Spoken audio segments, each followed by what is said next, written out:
Terdakwa kasus pembunuhan ibu dan anak di Jalan Jaga Subang, Yosep Hidayah terlihat gelisah ketika berlangsung sidang vonis dirinya, Kamis, tanggal 25 Juli tahun 2024. Yosep yang menjalani sidang di ruang sidang Kusuma Atmaja pada pukul 13, terlihat berulang kali menggoyang-goyang kakinya. Dengan pakaian serba putih, ia mendengarkan vonis untuk dirinya. Kerap kali ia mengekeutkan dahi dengan mimik yang muram selama hakim membacakan putusan. Dirinya juga berulang kali melihat kepada kuasa hukum hingga menundukkan badan selama pembacaan putusan.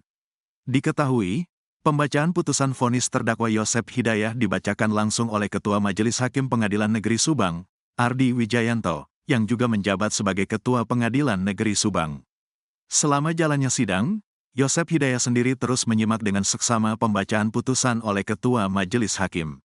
Sampai berita ini ditulis, Ketua Majelis Hakim masih membacakan keterangan para saksi dan saksi ahli dan vonis belum dijatuhkan.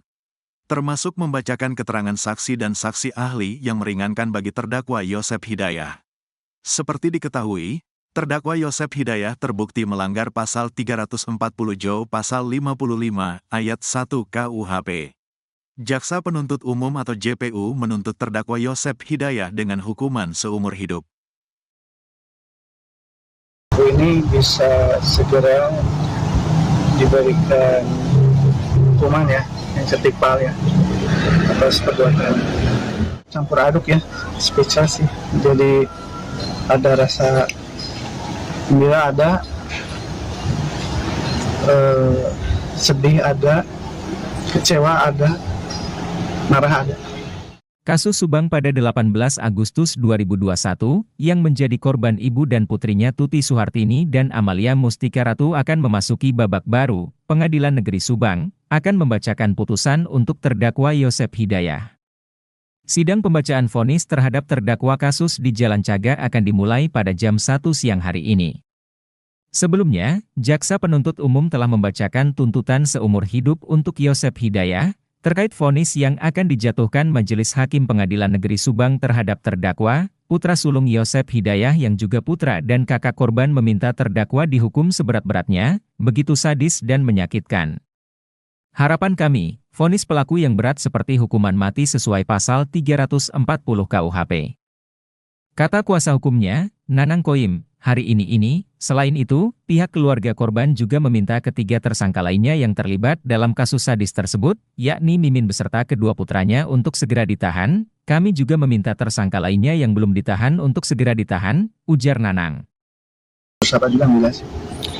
Danu sebelum nyerahin diri sempat ngobrol nggak ke Ayah? Udah lama sih. Udah lama. Udah kontak enggak? 2 tahun, 2 tahun. Lama sih, udah 2 tahun. Kalau AA sendiri mengetahui nggak sih apa yang dilaporkan atau diadukan ke pihak kepolisian dari Danu itu sehingga ditetapkan sebagai tersangkanya? Informasinya kalau itu seperti laporan yang belum disampaikan di Polres sebenarnya itu apa? Mungkin iya sih. Sidang kasus pembunuhan ibu dan anak di Jalan Cagak Subang yang digelar di Pengadilan Negeri Subang, Kamis, 25 Juli 2024, dijaga ketat pihak kepolisian. Hari ini PN Subang menggelar sidang kasus Subang dengan pembacaan putusan atau vonis untuk terdakwa Yosep Hidayah.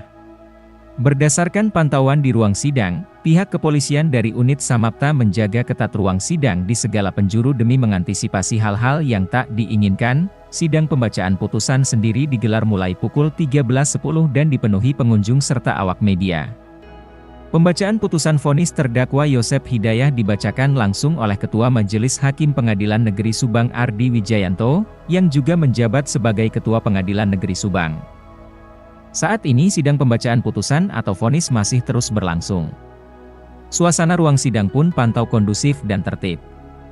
Para pengunjung sidang dan awak media terus menyimak pembacaan putusan hakim. Dalam sidang pembacaan putusan atau vonis untuk terdakwa Yosep Hidayah, selain dihadiri terdakwa juga dihadiri oleh 6 kuasa hukum terdakwa, 2 jaksa penuntut umum, serta keluarga korban. Sementara terdakwa Yosep Hidayah sendiri terus menyimak dengan seksama pembacaan putusan oleh Ketua Majelis Hakim. Sampai berita ini ditulis, Ketua Majelis Hakim masih membacakan keterangan para saksi dan saksi ahli dan vonis. belum dijatuhkan, termasuk membacakan keterangan saksi dan saksi ahli yang meringankan bagi terdakwa Yosep Hidayah. Seperti diketahui, terdakwa Yosep Hidayah terbukti melanggar pasal 340 Jo pasal 55 ayat 1 KUHP.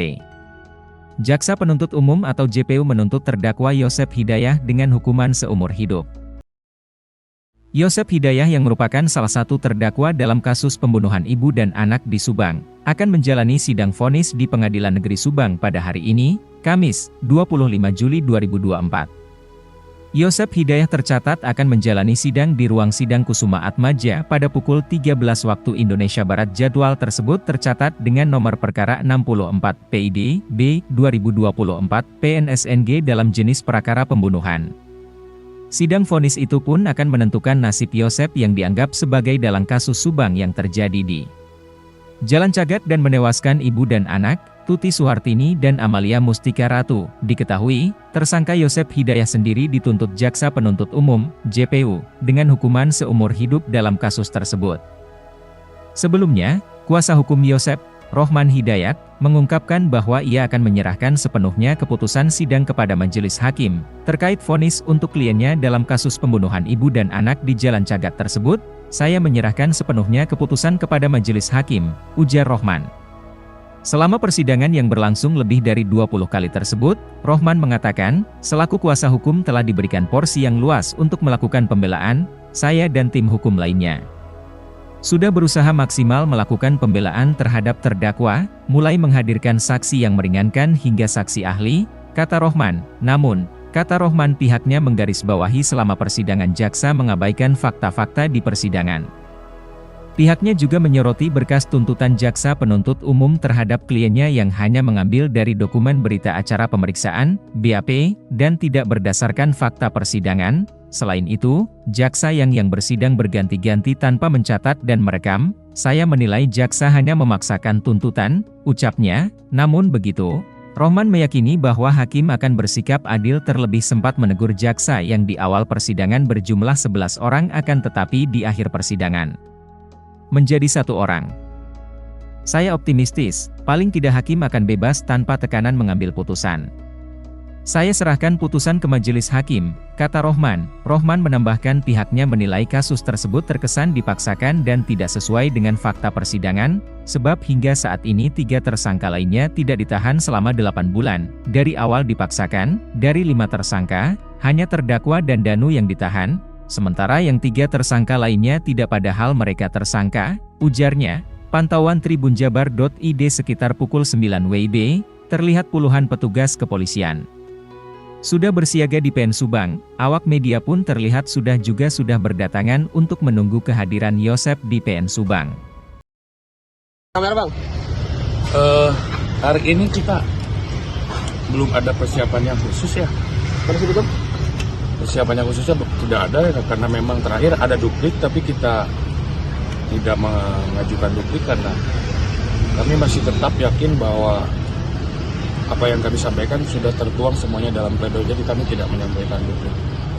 Jadi kami yakin hari ini hanya pembacaan putusan saja. Tadi saya mencoba menghubungi panitera, kelihatannya baru sidang ini jam 11 ini, bentar lagi mungkin mulai.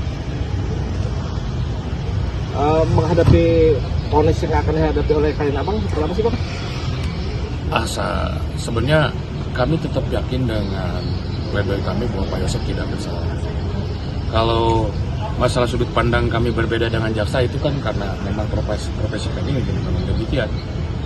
Jadi saya yakin Pak Yosep tidak terbukti selama persidangan. Kami sudah menguji apa yang dibuat, tuntutan yang dibuat oleh Jaksa Penuntut Umum itu hanya mengopi BAP saja. Tidak ada fakta-fakta persidangan, yang hadir cuma 1 orang, kadang 2 orang, kadang 3 orang, dan tidak konsisten. Tidak ada yang merekam, tidak ada yang mencatat, tidak ada yang merekap. Bagaimana mereka punya data fakta persidangan? Mereka hanya punya catatan-catatan yang ada di dalam berita acara pemeriksaan. Sehingga saya yakin tuntutan yang ada di dalam tuntutan Jaksa Penuntut Umum itu adalah memindahkan berita acara pemeriksaan di Polda Jabar ke dalam tuntutan. Dan yang lucunya, sepanjang persidangan tidak menyampaikan hal-hal yang meringankan. Padahal selama persidangan teman-teman sendiri ada yang lihat bahwa Pak Yosep selalu sopan sepanjang persidangan, ya kan, tidak melakukan hal-hal yang aneh. Dalam hal ini jaksa menutup mata bahwa Pak Yosep tidak ada hal-hal yang meringankan. Itu yang kami kritik, bahwa kami bantah semua, hampir seluruh tuntutan jaksa penuntut umum kita bantah. Jadi saya yakin bahwa hari ini ya Pak Yosep harus bebas. Sudah komunikasi sama Pak Yosep sendiri, Pak? Komunikasi tadi, biasa beliau itu coba menghubungi saya kalau siang-siang, kan kalau hari Senin ada yang berkunjung ya, saya berkomunikasi. Ya, apapun putusannya ya Pak Yosep tidak pernah melakukan, dan saya yakin pula bahwa dari proses ini Pak Yosep sudah menyampaikan yang sebenarnya. Kata kuncinya tinggal bagaimana Dirkrim Polda Jabar mengejar 2 DNA asing dibagikan, itu aja. Untuk kondisi Pak Yosep sendiri bagaimana, Pak? Alhamdulillah sehat sekali beliau. Bentar lagi ya.